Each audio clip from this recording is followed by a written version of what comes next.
કાલે મારી દીકરી મારા મિત્રના ઘરની શોભા થઈ જશે. અને હા, આપણા ઘરનું પારેવડું કાલે ઉડી જશે. તને યાદ છે એ એની કાલી ગયેલી ભાષામાં બોલતી હતી, પપ્પા તમને છોડીને નહીં જાઉં, હું તો તમારી સાથે જ રહીશ. હા, પણ એવું ક્યાં શક્ય હોય છે? દીકરીનો જન્મ થાય ત્યારથી જ તેના પતિના ઘરનું સરનામું લઈને જ આવે છે.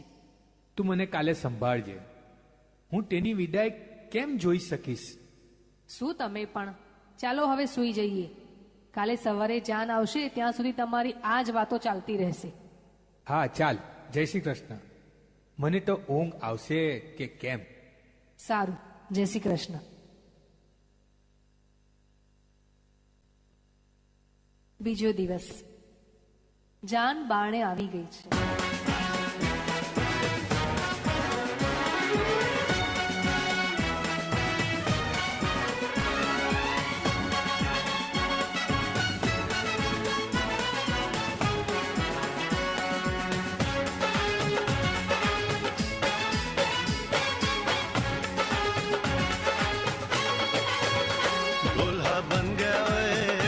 बन गया साडा बरखुरदार, घोड़ी चढ़ गया ओए, चढ़ गया छटके मोटर कार, सहरा सज गया ओए, वो सहरा सज गया जलवेदार, दुल्हनिया द्वार खड़ी, सजन संग जाने को तैयार, नच ले ओए, नच ले ओए, ओ यारा हो, ओ मित्रा हो.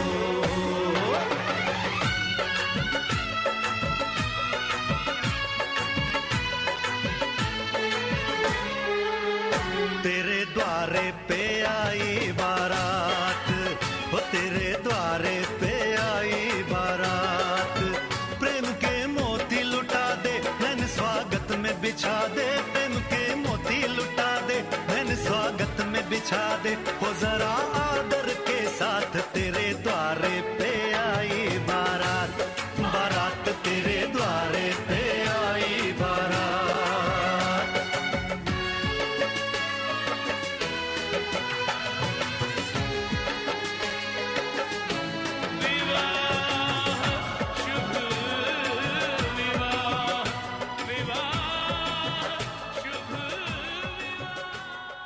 બે વ્યક્તિઓનું મિલન બે પરિવારોનું મિલન બની જાય છે ને સંબંધોમાં આવે છે પોતિકાપણું.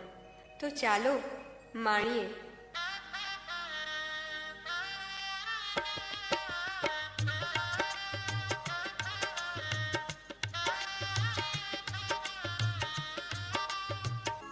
દીકરી વિદાયના બારણે ઊભી છે ને માતા પિતા તેના પર શુભાશીષો વરસાવી રહ્યા છે.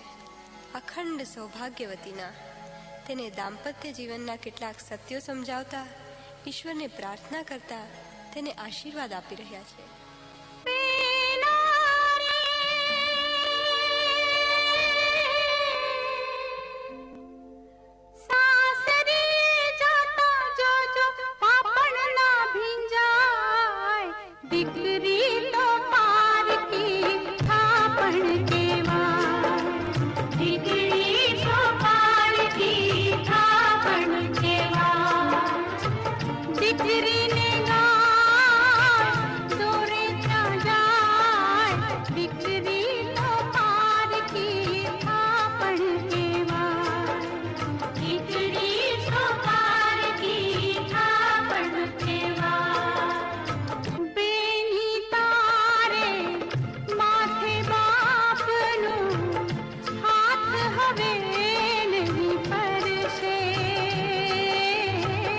હાથ હવે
2 મહિના પછી. આરતી બેટા, ક્યાં જવાની તૈયારી કરો છો? પપ્પા, હું આજથી ઓફિસ જવાની છું સમીર સાથે. કેમ બેટા, ઓફિસ? પપ્પા, હું ભાભીની જેમ ઓછું નથી ભણી કે ખાલી ઘર જ સંભાળીશ. હું ભણેલી છું એટલે હું ઓફિસ જઈને મારા ભણતરનો ઉપયોગ કરીશ અને આપણા બિઝનેસને આગળ વધારીશ. અને હા પપ્પા, તમને યાદ છે કે તમે મને કદાચ એટલે જ પસંદ કરી છે કે હું મારા પપ્પાની ઓફિસ પણ સંભાળતી હતી અને ત્યાં તમે આવતા હતા, એટલે મેં તમને યાદ કરાવી દીધું. મારા લગ્નને 2 મહિના થઈ ગયા છે, પણ તમે તો સાવ ભૂલી ગયા કે મારે આરતીને ઓફિસ મોકલવી જોઈએ. હા પપ્પા, મારે ઓફિસ પણ સંભાળવી છે અને ઘર પણ સંભાળવું છે. મારે મારા ભણતરનો ઉપયોગ કરવો છે, એટલે આજથી હું સમીર સાથે ઓફિસ પણ જવાની છું. વહુ બેટા, ત્યાં તમારા પિતાજી અને ભાઈ એકલા હતા અને ત્યાં તમારા માથા પર બીજી કોઈ જવાબદારી ન હતી. અને બેટા, આપણે ઓફિસમાં એવી કોઈ જરૂરત નથી. તમે ના બોલશો. સમીરના મમ્મી, મારી દીકરીને ઓફિસ જવું છે તો જવા દેજો.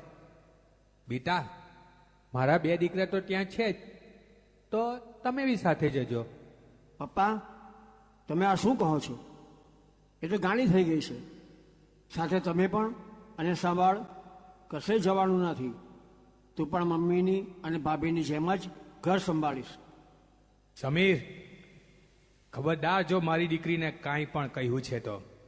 મેં મારા મિત્રને કહ્યું હતું કે તારી દીકરી નહીં, પરંતુ મારી દીકરી બનાવીને તેને હું સાચવીશ. પણ પપ્પા, બસ સમીર, તું જા બેટા. મારા અને તારી માના આશીર્વાદ સાથે જ છે. અને હા, મારા પણ. હું ઘર સંભાળીશ, તમે ઓફિસ. થેન્ક યુ ભાભી, તમે મારી દરેક પરિસ્થિતિમાં સાથ આપો છો. હા, હવે જાઓ, મોડું થશે. ચાલ હવે આરતી. હા, ચાલો સૌને જય શ્રી કૃષ્ણ.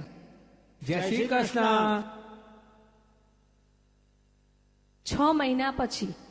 ભાભી, ભાભી, આરતી આવી કે નહીં? લો, હું આવી ગઈ. તું તો ઓફિસથી બપોરની નીકળી ગઈ હતી ને અત્યારે તો રાતના 12 વાગ્યા છે. હા, તો શું થયું? મારી પણ જિંદગી છે. હું મારા ફ્રેન્ડ સાથે ફરવા ગઈ હતી અને મારા ફ્રેન્ડ્સ મને ઘરે પણ મૂકી ગયા. આરતી, હવે તો કુંવારી નથી. આવી રીતે ફ્રેન્ડ સાથે ફરે તે સારું ન કહેવાય. આજે તો તે હદ જ કરી નાખીશ. તું ઓફિસે મારી સાથે કામ કરવા આવે છે કે આવા નાટક? સમીર, હવે તું હદની બહાર બોલે છે. હું મારા ફ્રેન્ડ સાથે ફરી પણ ના શકું? મારી પણ જિંદગી છે.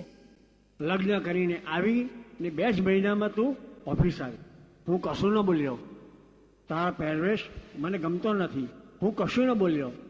તે મારા માતા પિતાનું અને મારા ભાઈ ભાભીનું અપમાન કર્યું. હું ચૂપ રહ્યો. પણ બસ, હવે નહીં. તું મને આ ઘરમાં 1 મિનિટ પણ વધારે જોઈતી નથી. ડિવોર્સ તક આગળ તારા ઘરે આવી જશે. એટલે તું મને પ્રેમ કરતો જ નથી. તું ફક્ત તારા પરિવારને જ પ્રેમ કરે છે. હા, હું મારા પરિવારને જ પ્રેમ કરું છું. પરિવાર શું કહેવાય તે તને શું ખબર? તો આજે સાંભળ, ભાભી ઓછું નથી ભણ્યા. ભાભી યુએસમાં ભણ્યા છે અને તે પણ તારા કરતાં વધારે.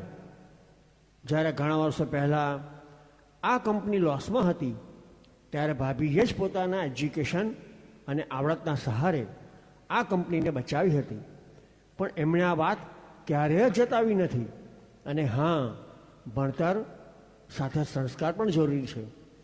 જો તારા ઘરની દીકરી બનવું હોય તો તારે પહેલાં સારી વહુ તો બનવું જ રહ્યું, પણ તું તો સારી પત્ની પણ ન બની શકી. અને સારી દીકરી પણ નહીં. પપ્પા, તમે આટલી રાત્રે? માફ કરજો સમીર કુમાર. આમ અચાનક ફોન કર્યા વગર દીકરીના સાસરે તો ન જવાય. પણ હું તો મારા મિત્રને ખુશીના સમાચાર આપવા આવ્યો હતો. સમાચાર એટલા ખુશીના છે કે હું દિવસ થવાની પણ રાહ જોઈ ન શક્યો. હું દાદા બનવાનો છું. પણ મિત્ર, તારી દીકરી જે દિવસથી મારા ઘરે આવી છે તે દિવસથી મારા ઘરને તેણે સ્વર્ગ બનાવ્યું છે. એ અમારા બધાનું જ ધ્યાન રાખે છે. મારા સમાજમાં તેણે મારું માન વધાર્યું છે. મને ક્યારે લાગ્યું જ નથી કે મારા દીકરાની વહુ બનીને તે આવી છે. મને તો મારી દીકરી જેવી જ લાગે છે. મિત્ર, એક વાત કહું, માફ કરજે. આપણે હંમેશા સુખ દુઃખમાં સાથે હતા. બધું જ આપણે આપણા બાળકોને સરખું આપ્યું હતું. પરંતુ તું આજે મિત્ર મારાથી એક કદમ આગળ નીકળ્યો. મેં મારી દીકરીને સારું ભણતર તો આપ્યું, પણ ક્યાંક હું તેનામાં સંસ્કારનું સિંચન કરવાનું જ ભૂલી ગયો. આજે મારે સમાજને કહેવું છે કે આપણે આપણા બાળકોને સારું ભણતર તો આપીએ છીએ, પરંતુ ક્યાંક આપણે સંસ્કાર આપવામાં ચૂક ખાઈ જઈએ છીએ. આજે સમાજમાં થતા છૂટાછેડા, પરિવારથી અલગ રહેવું અને વૃદ્ધાશ્રમમાં મા બાપને જવું, આ બધાની પાછળ હંમેશા એક દીકરાનો જ વાંક કાઢતા હોઈએ છે. પરંતુ એવું હંમેશા નથી હોતું. ક્યારેક મારી જેવી દીકરીના કારણે પણ આવા બનાવ બને છે. સાચી વાત છે પપ્પા, હું ભાન ભૂલી ગઈ. હું મારામાં જ મગ્ન હતી. પણ પરિવાર ફક્ત હુંથી નથી ચાલતો.